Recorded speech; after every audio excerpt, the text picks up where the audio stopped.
Ladies and gentlemen, the next presenter this morning is Richard Hyde, the Managing Director of West African Resources Limited. Richard is a geologist with over 20 years' experience in the minerals industry and more than 15 years' experience in West Africa.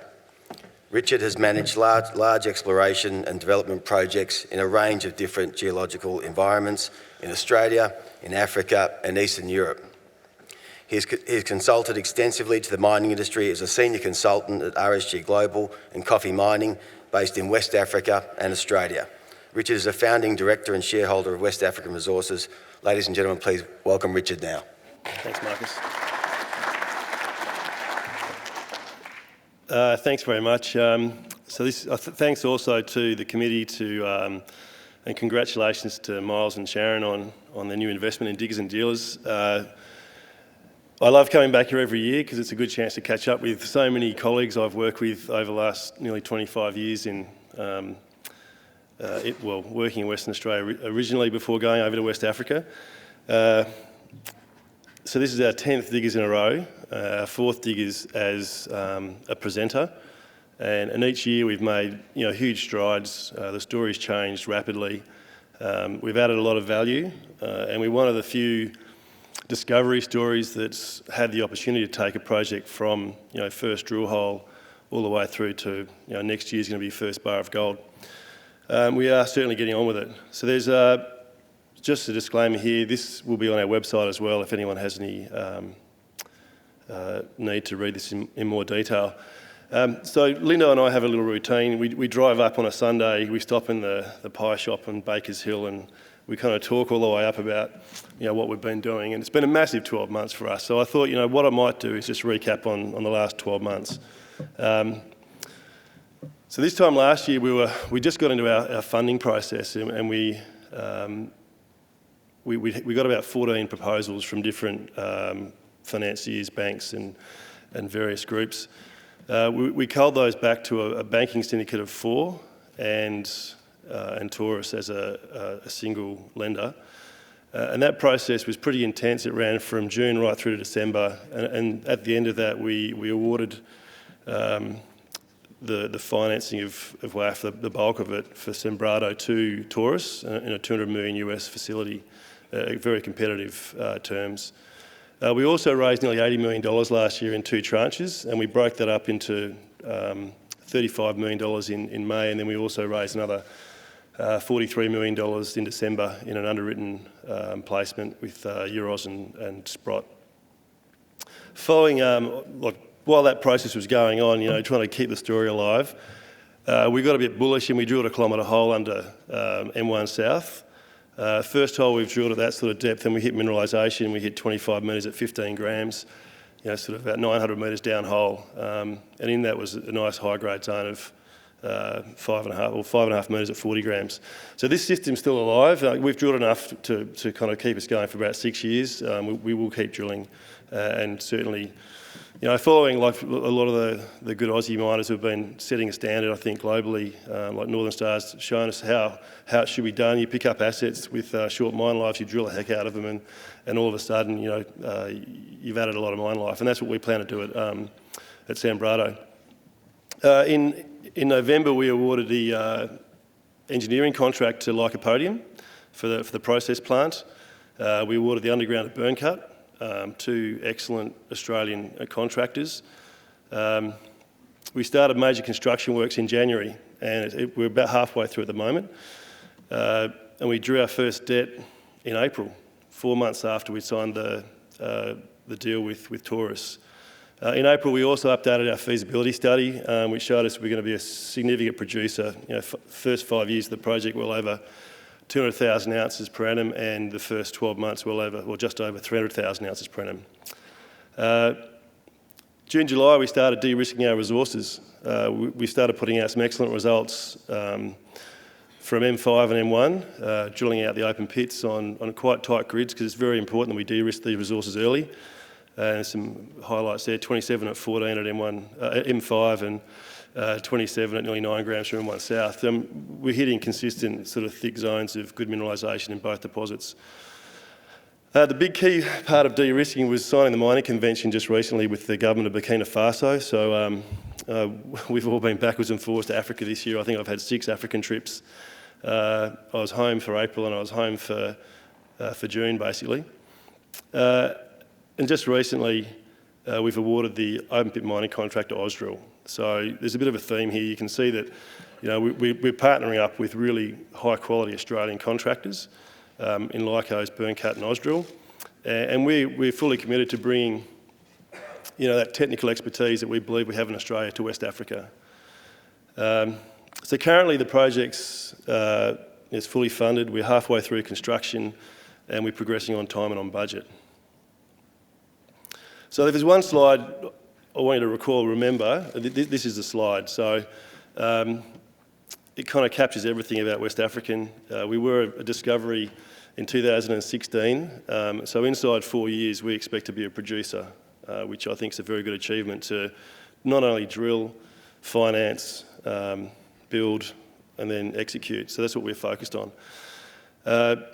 We are the highest margin gold project in construction in West Africa right now.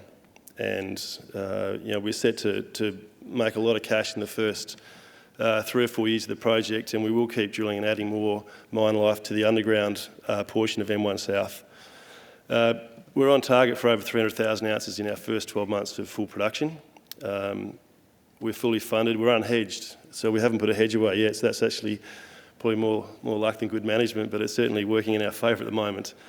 And we're doing that from open pit and underground sources, free milling ore, and look, we've got a fairly low technical risk on the project. We're not looking at, reinventing anything or doing anything complicated. It's conventional contract open pit mining, conventional contract underground mining using humans, because I think it's a good idea to do that, and you don't want to be the first doing anything in West Africa. Average annual production just over 200,000 ounces a year, excellent costs, lowest quartile costs. We've got a growing resource. We've got a very high grade underground resource, very solid, low strip, open pit resources with plenty of oxides. We've got a growing reserve, nearly 2 million ounces, or it'll be nearly over 2 million ounces when we finish drilling out M1 South. And you can see the grade there in resource to reserve drops from about 20 grams to 10 grams, and that's because of an aggressive approach we've taken with mining the underground. We're looking for vertical advance and ounces per annum rather than just trying to pick the eyes out of it. In our open pits, we've got 1 million ounces at 1.6 grams, and there's substantial parts of that are in oxide. So on the capital structure, we got rid of our Canadian listing this year. We're just reducing some of our compliance costs and really focusing the company on operating in the next 12 months. We've got plenty of cash. We're well funded. We have drawn 75 US of the 200 million facility with Taurus. We'll be drawing again shortly, so that's in the process of happening at the moment. We've also negotiated some good terms with contractors, so we've got plenty of headroom. There's another 20 million US in working capital facilities with both Ausdrill and Burncut. The story of the capital or the share base of the company has really changed over the last couple of years. We've got some excellent international and Australian funds on the register.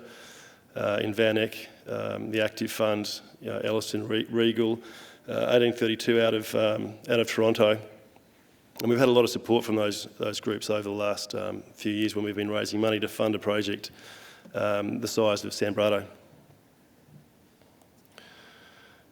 We've got a really supportive board who've supported our management team, and I think the last 12 months has really been an opportunity for the chiefs to get stuck in, and we have worked really hard. We've travelled a lot. We've hired well. Matt's team has really slotted into our team very well, so we're a very cohesive unit. And we'll look to strengthen the board and the management team as we move forward into production. So 12 months ago there was nothing here. We only started work in January, and I've got to say it's quite remarkable what we're doing. All those CIL tanks are now at full height. We're on time and on budget. I've been bullish I've changed our guidance from H2 to mid-2020 for production. So at the moment, things are falling in our favour. You can see in the foreground the HFO power station we're building, tanks in the central part. You know, it really is it's coming along very quickly. So just some of the highlights. It's a very robust project, and it's worth pointing out the numbers you see here. Our reserves have been done at 1,200. Economics have been done at 1,300 US gold. Like I said, we are currently unhedged, and this is going to generate a lot of money in the first 4 or 5 years, and we expect we can add more life to that with more drilling. You know, getting back to what we do, we've done very well. So the project is going to be mining underground open pit at the same time. So we've really brought forward a lot of cash flow by doing that. We've got very robust resources. We've got a growing reserve base of 1.7 million ounces. Average production of nearly 220,000 ounces a year for the first 5 years of the project, and we expect we can continue that. Life of mine production of about 150,000 ounces, but I'll talk about the back end of the project in a few slides. Excellent costs. You know, we're committed on the capital, so we've awarded all the major contracts, and we're very certain of our costs going forward. And then you've got sort of the economics there at 1,300 US. So look, it's a very, very robust project, and it's still growing. The engine room of the project really is Sanbrado, and it's a very small, very short strike length, extremely high margin, straightforward, high-grade slug. It's like an elevator shaft. It goes from surface all the way down to, currently we've got reserves down to about 500 vertical metres, and we've pinned it in a kilometre hole at nearly 700 vertical metres, and it's still there going strong. So what we plan to do is get back into drilling, and we've been quite conservative with our cash use. We raised quite a lot of money, given the markets and some of the stories out of Western Australia. We've really focused on watching our costs, probably raising a little bit more than we needed to, but that's probably not a bad thing. And we really want to get back to drilling this, because this is where we can add the cheapest ounces and most value for the company in the short term. And you can see at the bottom there, we've actually started doing the grade control on the open pits, and we're just hitting consistent high grades. This is not a restart of an old project. This is a discovery, and we're going to have high grade free milling ounces from surface in the open pits, and also very high grade free milling ounces from the underground. So currently the mine life on the underground is about 6.5 years, and I think with a substantial drill program that we plan to take, or get stuck into later this year, that we can take that out to 10 years. And I'll talk to what that does to the overall production profile of the project as well. So in long section, every time we've stepped down, we've hit high-grade mineralisation, and it's no different when we've stepped back and drilled that deep hole you can see down there, which is 25 metres at 15 grams. It's a photo of drill core from that depth, and it's very consistent. You can look at drill core from 100 vertical metres down to 700 vertical metres, and it looks very, very similar. So I don't see any reason why that won't continue.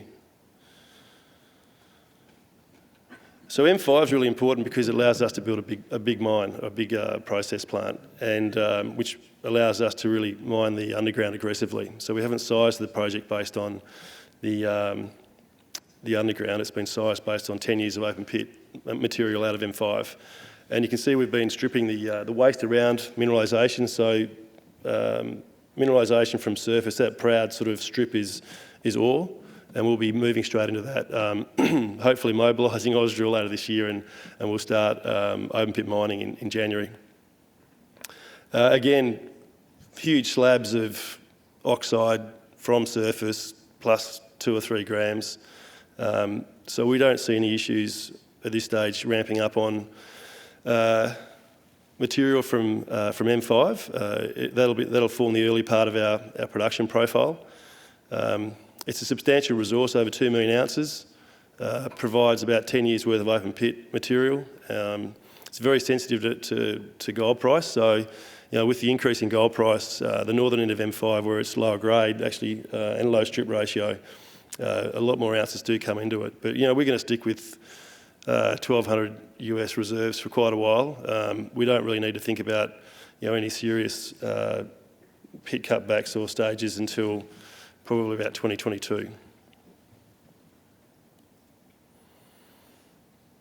So the production profile over the mine life, this has been engineered, it hasn't just happened. So we've brought forward as much cash flow as possible into year one because we're focused on paying our debt down as quickly as possible and then returning to shareholders. I'm a shareholder, I want to deliver for shareholders.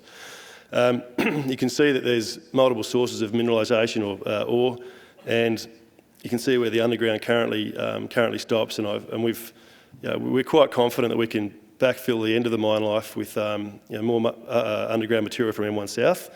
And what that does, it basically pushes us back up, producing 150,000 ounces at the back end for a number of years.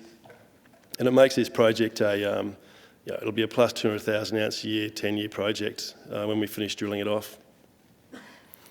And we expect to start doing this deep drilling at the back end of this year, which will result in converting some of the inferred resources that we've got at depth into reserves with infill drilling. So where we're at with the project, we're halfway through overall in the build. We're not quite halfway through on the spend, and we've awarded all the major contracts, with Ausdrill being the last one. And detailed engineering's more or less done. We're fully committed. And we're tracking really, really well to schedule. And we've managed to do this because we hired well, and we've inherited a team which has built 3 projects in Burkina Faso, 4 projects in West Africa in the last 10 years, and they've really gelled with our team. We're getting on very well. So Matt's formerly from Nordgold, and his team has really fitted in well. So currently we've got about 1,000 guys on site, predominantly from Burkina, and most of those locals have been trained up from the nearby region, which is really important because we are the biggest employer in our region now. And Matt and his team have used these local contractors for a lot of the work we're doing at the moment. We expect Lycos to arrive on site very soon and start cranking up the steel. The SMP has actually started. And what we're looking to do here going forward is really to have francophones in administration, safety, security, and really bring that sort of Australian sort of mentality to the mining side of things. So that's what we're working on. So another shot of the project here, you can see in the background, that's a nearly 2 million cubic metre water storage dam that's been lined. It's about 500 by 500 metres. We built a 21 kilometre pipeline and power line, which is now pumping water from the Nakambo River, so we need all that water for start-up next year. Most of the major concrete's been done on site. The tanks are at full height. All of the mill equipment's on site, so the last lot of the ball mills arrived over the weekend. So the crushers are on site, so it's really, really going well. Some more snaps from sites. There's lots of concrete and foundations. There's our Metso crusher delivered safely to site. It's a very important bit of kit. Tanks being welded on site, so we've gone welded tanks rather than bolted tanks. And interestingly, we're jacking those at the base, so we're working at ground level and keeping things very safe. So on the underground, the box cut was finished. Burn cut's been on site since February, and we're advanced about 200 metres down the decline now, which is going very well, and they're doing an excellent job. Camp's almost finished. The right side of this slide is complete and operational. The left side's getting close to complete. It's a 270-man camp that we've built with our owners team. Water storage dam, which is getting filled up. It's quite a big structure, actually. When I drove past it the first time, after not being there for a while, I was like, oh, it's big. I'm just an exploration geologist, so I get excited about these things. And look, you can't do this without a social licence, and we're very, very committed to our region. We're moving about 700 people. We're building a lot of houses at the moment. All our relocation houses will be finished by the end of this quarter. So we've got very happy locals, and you can't do it unless you really integrate well and communicate the message well to those people. We've also had great support from the government of Burkina. There have been challenges recently, which is no surprise in West Africa, but the government's been committed. Everything that's in the mining code has been delivered to us. We're currently exonerated. We're not paying VAT during construction. We've had reduced duties and taxes. So it's actually operating there has been excellent. So we've had a lot of support. So just quickly, the catalyst, we're ticking quite a lot of boxes here. From starting work to drawing down to starting the underground, awarding contracts, grade control. We've started SMP, so steel's starting to go up now. So really the key for us is to finish that SMP. We look to be commissioning in Q2 and certainly be in commercial production by the back end of 2020.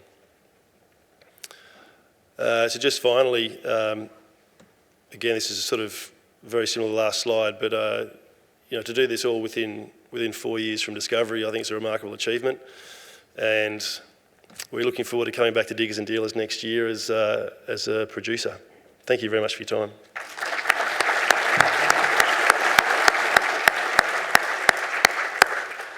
Thanks for that presentation, Richard. Are there any questions from the audience for Richard this morning? Yes. This on? Yeah. Laurie Cranston from Lycopodium. Look, we're really proud to be part of this story as well, and following your success. But Richard, what's up next now that you've got your newfound wealth? Well, it's not quite there yet. Look, the project's going to spin off a lot of cash, so we're very focused on creating value for shareholders, and we've got some long-suffering shareholders. So look, I'd like to pay down our debt as quickly as possible to take the opportunity with the current gold price where it is. There's enormous margin on our project at current gold prices. So pay down debt, and then we'll look to return to shareholders. So we haven't set a dividend policy yet, but it's something that we're talking about internally. Thank you. Any other questions there? No, I don't think so. Thanks, Richard. Thanks very much.